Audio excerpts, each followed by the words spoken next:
Assalamualaikum warahmatullahi wabarakatuh. Hello everyone, my name is Thareeq Panji from Priambada.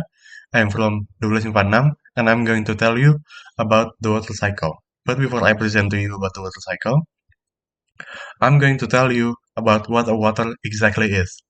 A water is a substance that is colorless, that is odorless, that can be found everywhere on Earth.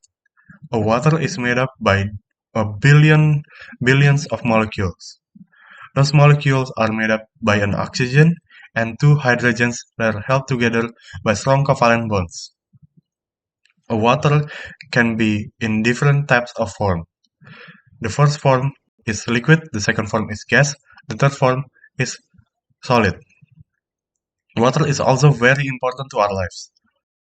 For example, someone could go days, weeks without food, but that same person cannot go days without water.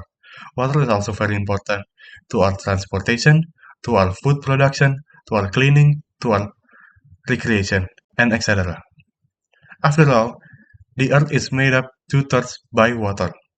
Now that I tell you about what the water exactly is, I'm going to tell you about the water cycle. The water cycle cannot happen without the sun. The sun is very important to the water cycle. So the water cycle is made up by four parts.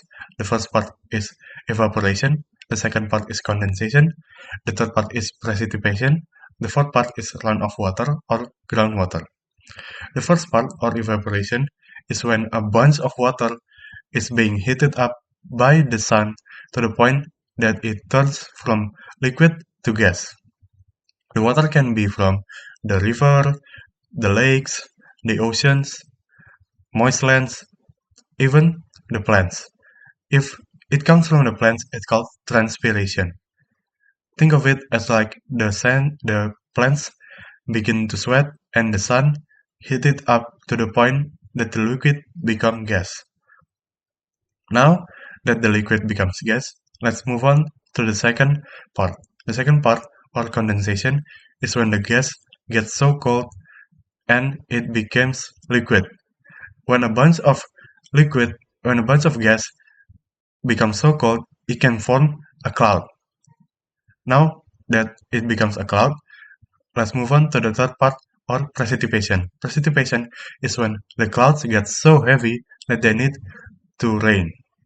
Now that the clouds rain, let's go to the fourth part, or groundwater, or runoff water. Groundwater is when the rain comes to the land and the land absorbs it to the point that there's an area that is filled with water. It's called groundwater.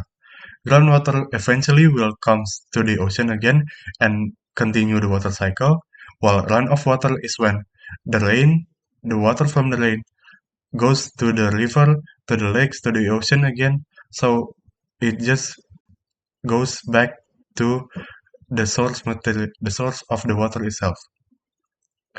Now the conclusion of the water cycle is very important because because if there is no water, the living beings of the planet cannot survive, cannot reproduce, cannot evolve. And the water cycle involves the water to move from the atmosphere, from the lands, from the air, from the water, from everywhere, so it can be used by everyone. That's all for me. Thank you for watching. Thank you for listening.